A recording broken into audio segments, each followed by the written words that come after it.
Welcome to this episode of Becoming the 1% Podcast. My guests today are Natalie and Chad. They are the co-hosts of the Hopeaholics Podcast, the podcast where we talk about addiction, recovery, and everything you guys need in order to get into that positive mindset. Hope you guys enjoy this. It's an awesome episode. Have fun.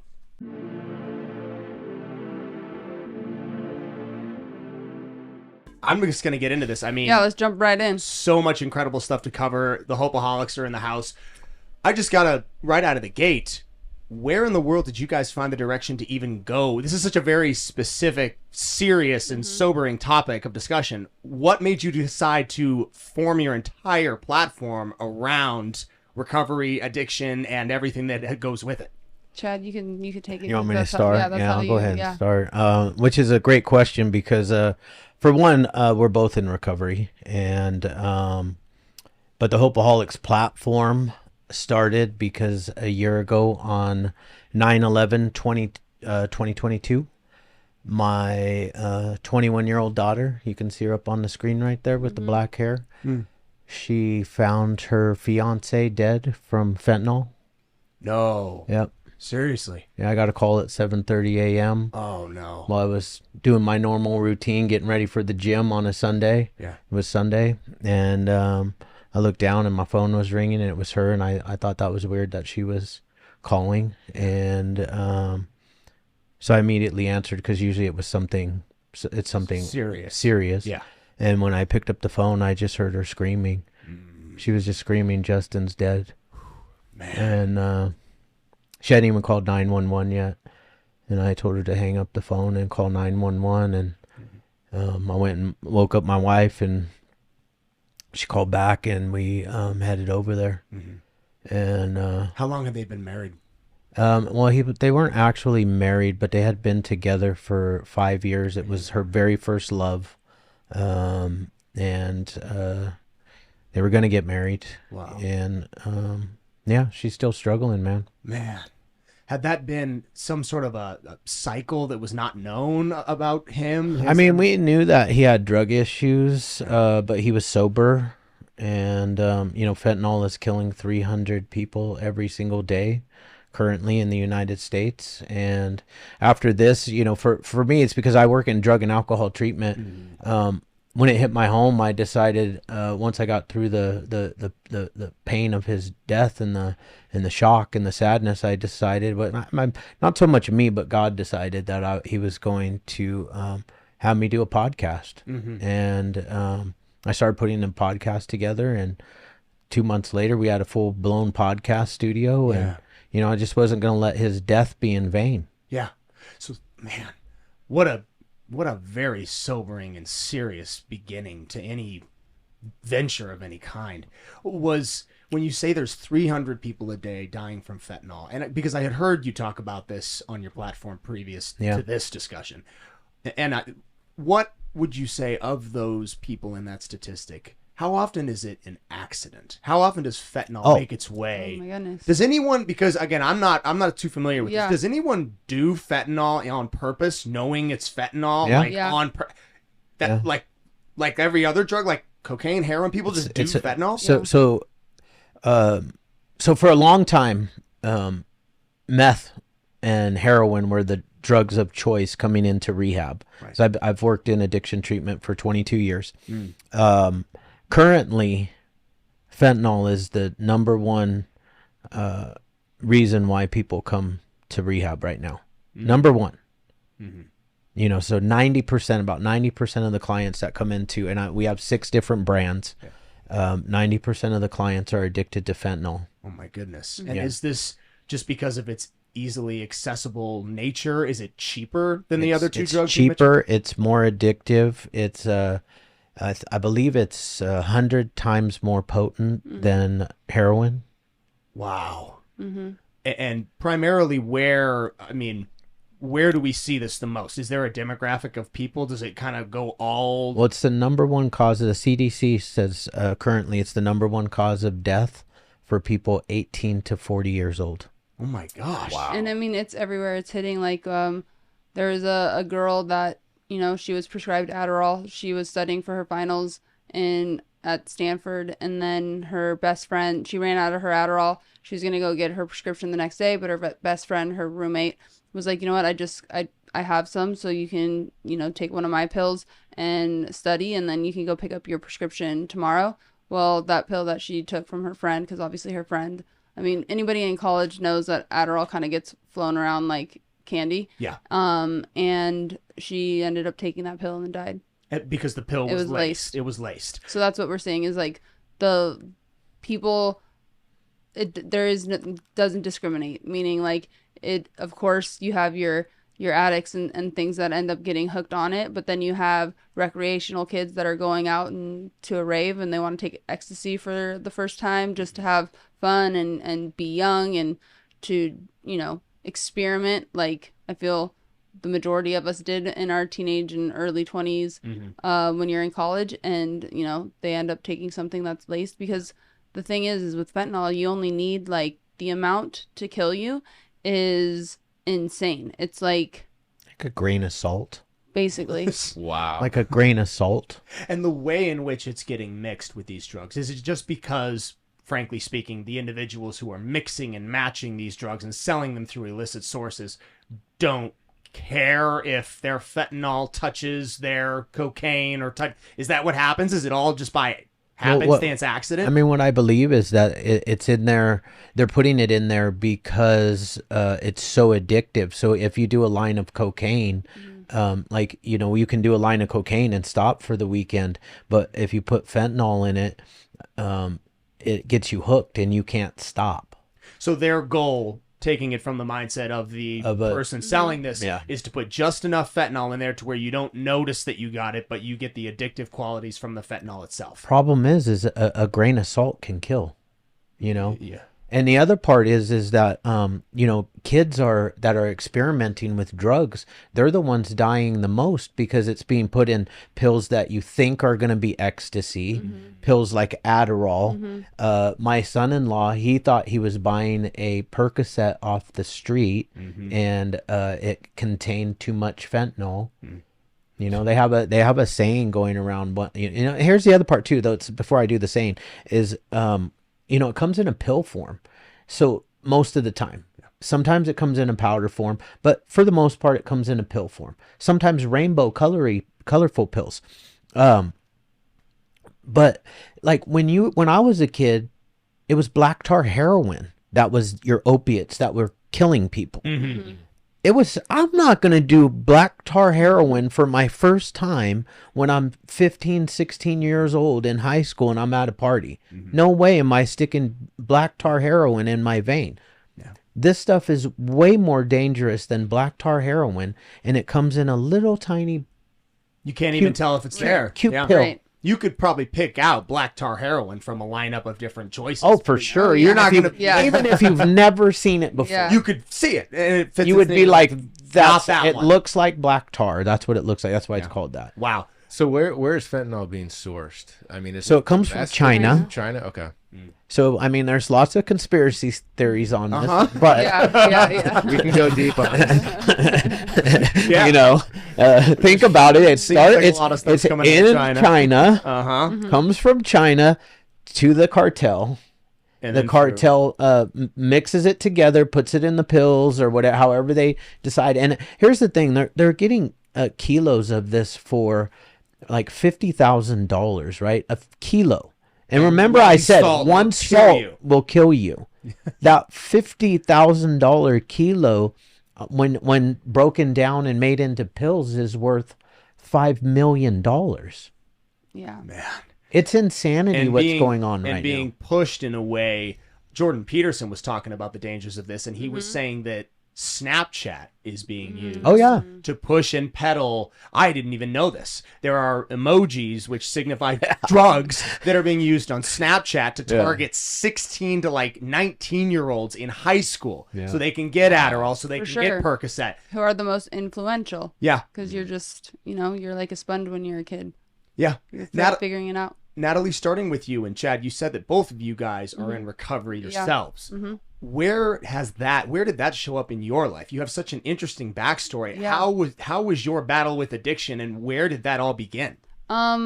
long story short, I think without getting super into it, I think for me it really took off with I mean, I'm Mexican Italian, I'm the youngest of all boys, so you can imagine that household growing up. So as the moment that I left my parents and went to college, I was like, oh shit, like no curfew, no, like this is wild.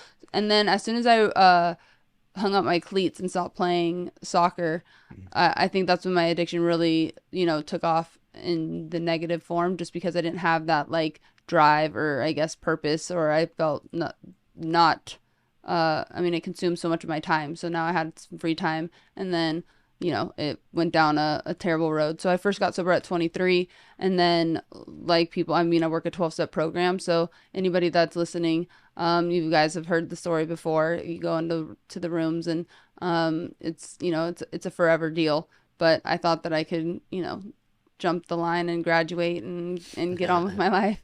So I put together 3 years, and then I thought, oh, I'm good.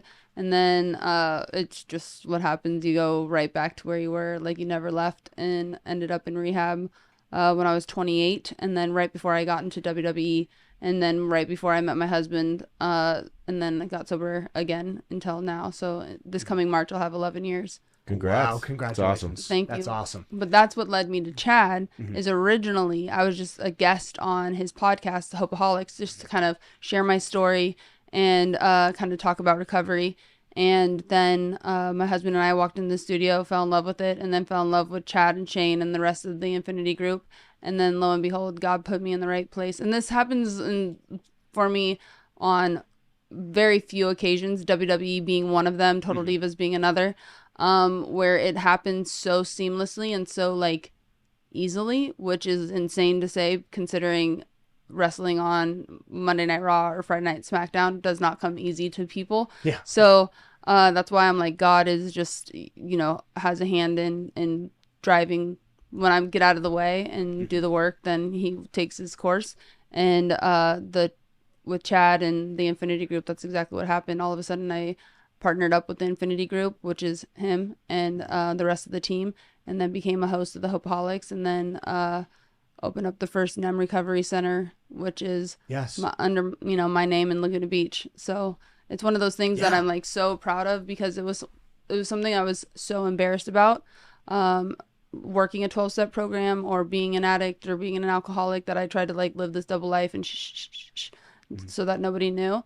But the irony of that now is like at any moment possible, that's like what I do.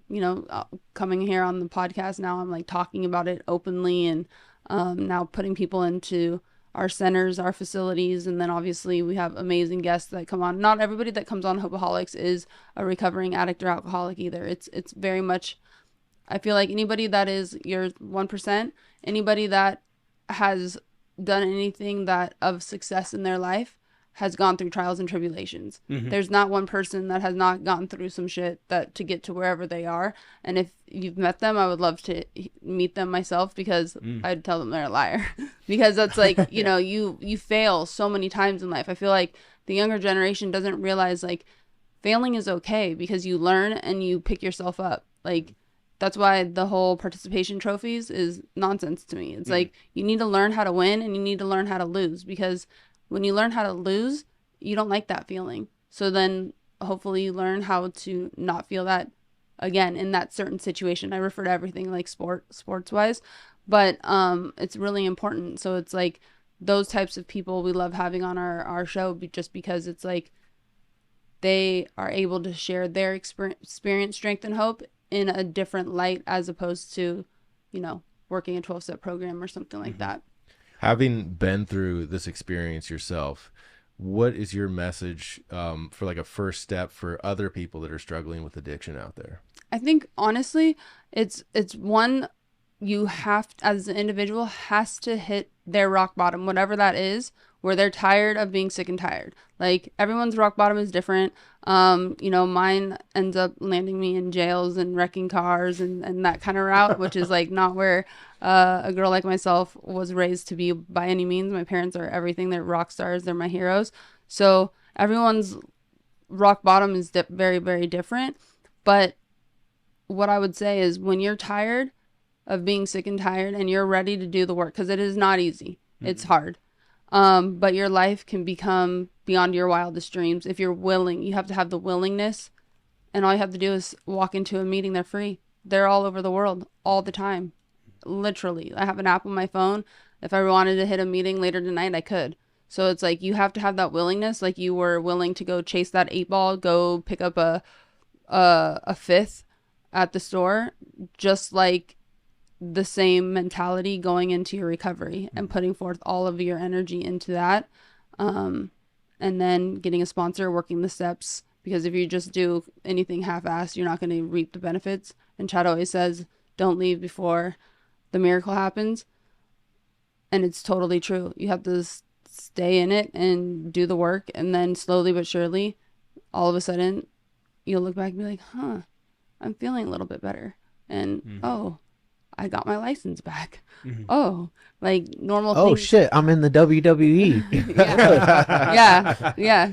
Seriously. I also think that the bandwidth audience that you are considering is so much larger than just people who, quote unquote, were addicted to drugs or alcohol. Yeah. That's only 2 topics of addiction. Sure. Addiction as just it's almost I think it's almost a rite of passage as a human. Sure. I mean, everyone at some point in their life will struggle with some type of addiction. Sure. So I think your podcast and what you guys are doing specifically applies to a heck of a lot more than just people who crashed their car and had to go to AA. Yeah. People have had to deal with personal trials, tribulations, substance of all kinds. Oh, for People are sure. addicted to shopping. People are addicted to everything, gambling, Oh my porn, God. all of it. All of it.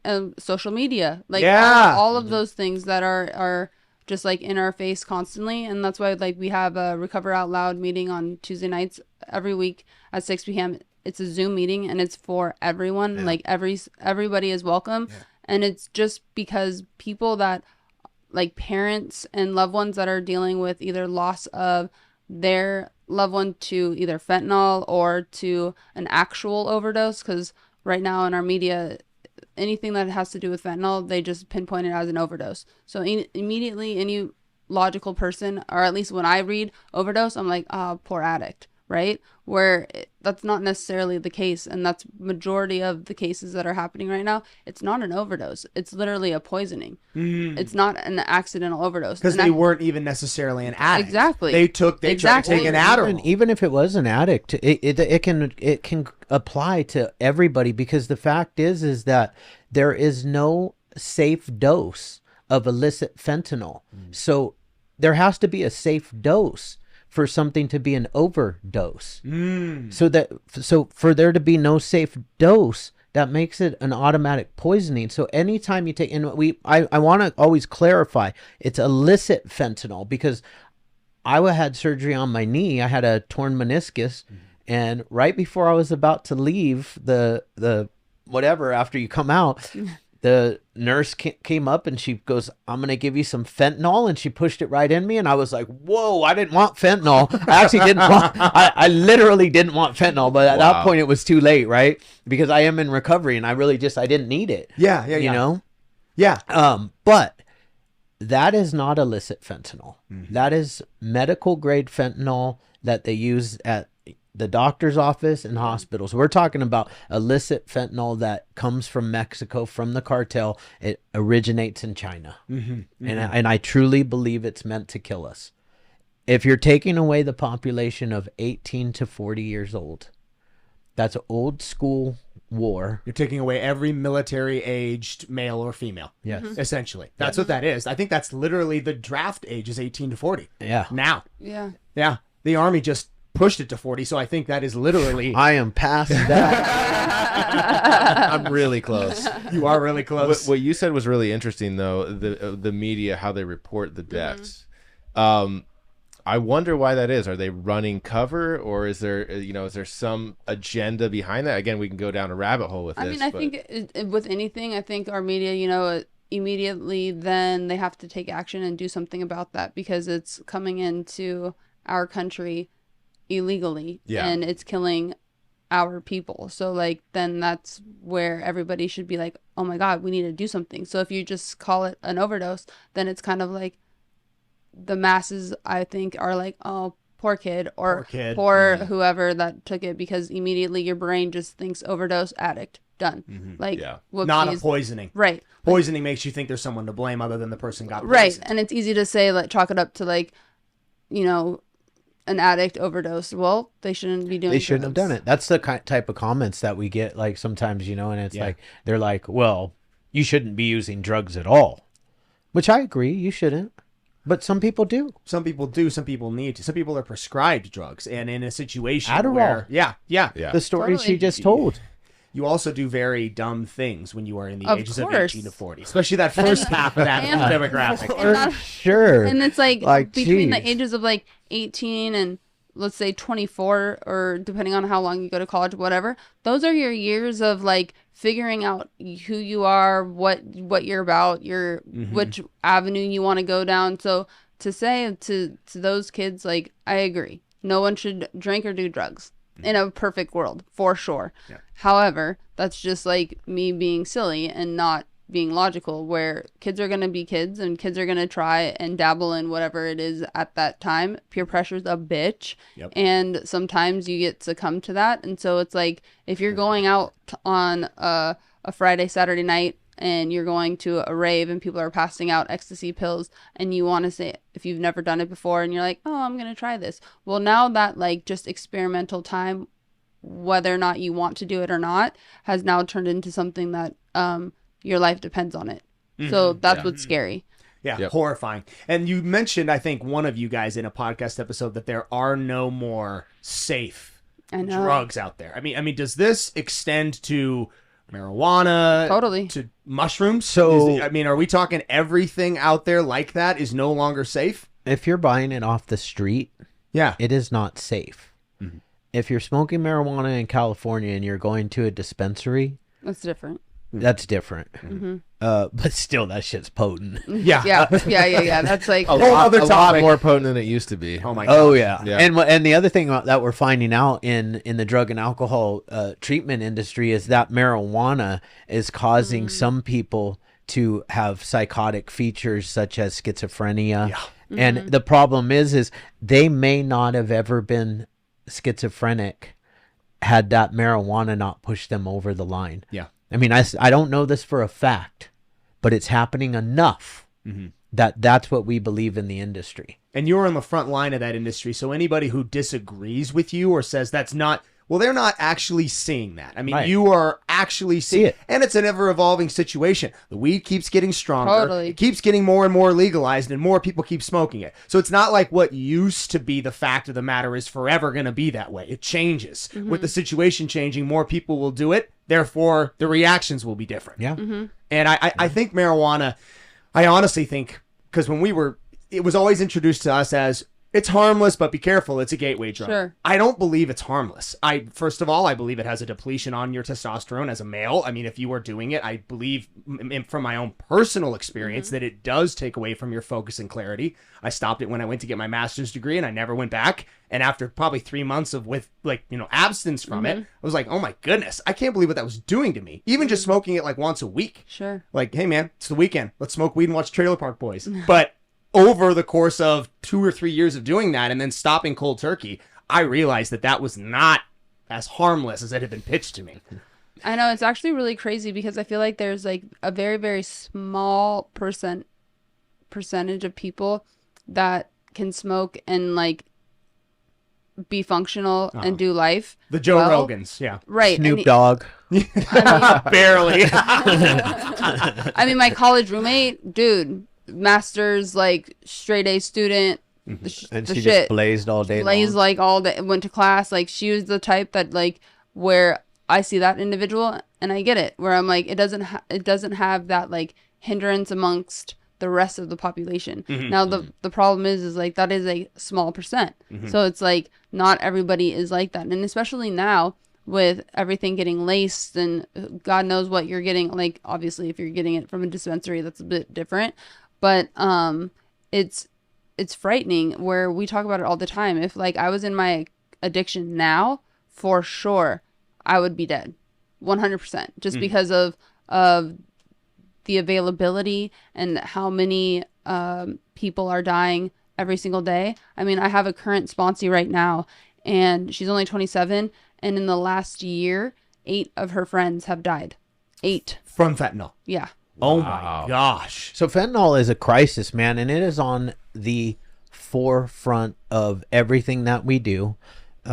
But at the same time, like our podcast, right? We called ourselves the Hopeaholics because we want to offer hope to everybody. You know, it's not just addicts and alcoholics, but we are about sobriety, you know, and we are about we're able to use our sobriety as our superpower. We're able to get up earlier than most people, work harder than people that drink and use drugs, because we don't. Our mind is clearer.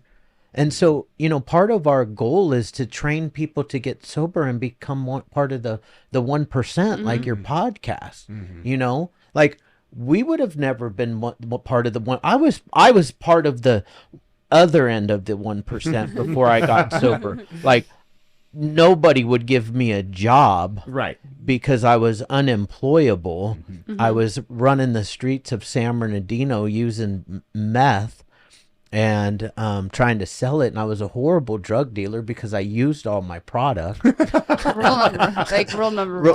Yeah, it's part of the it's part of yeah, Yeah, it's part of the exactly. 10 There crack you go. commandments. Yeah. But you know, and that's one of the things that, like, and that's why we have people on, you know, coaches and stuff, and we coach as well. But like I love what you do, because like you coach something that is real. There's a lot of people out there Yes. that coach, that their business is coaching, But they don't have but they don't have a business. Yeah. Oh yeah. No. What do they say? Get me started. Coaches coaching coaches how to coach. Yeah, it's like the weirdest thing, and the more and more I'm seeing it, I'm like, wait, what? This It's doesn't even make any more sense. common than it's not common. Yeah, I know. It doesn't make any like a sense. Like you would never go to a financial advisor that Was broke. You know what I mean? Like it doesn't make any sense. But like piggybacking on what Chad said, is the Hopeaholics is all about, like, yes, of course, because we talk about our own personal recovery and we're in recovery,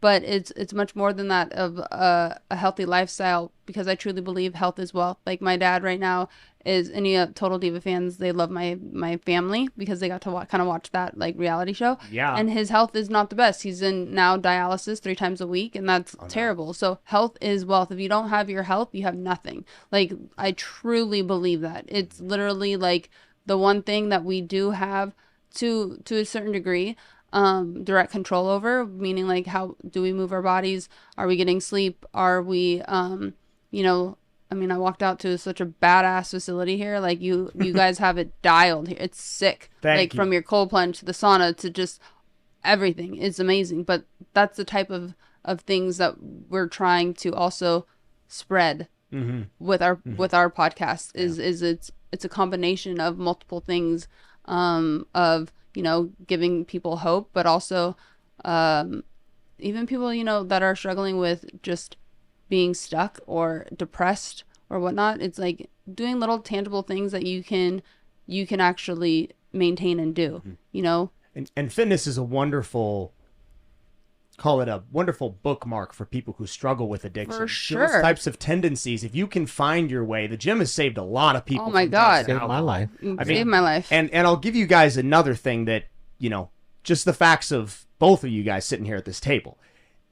Tim Grover has a book where he talks about the tendencies of people who he considers to be the closers, the people the cleaners, the people that make almost always. The book I just read. Yeah. Those people have, then you know, Yeah. those people have the dark side Yep. that can go toward sex, drugs, and alcohol, Yep. or they can take it and they can channel it towards something positive. And this is where you get your creatives, your geniuses, your people who are fixated on something to a pathological degree that just happens to be something positive. Maybe it helps out humanity. Sure. Maybe it's healthy. Those are the people that will succeed, and probably the same people who would have been addicted to fentanyl if they had gone the other direction. Oh, for sure. My husband calls me the tornado. So it's like I could take out a whole entire city, or if you direct the tornado correctly, You It could put do that- wonderful You can things. put that city back together. That's right. You can drop each piece where it's supposed That's to right. go. I Exactly. love that. The Yeah. tornado. That should be your next Yeah, I WWE know, name. right? That should be my next finisher.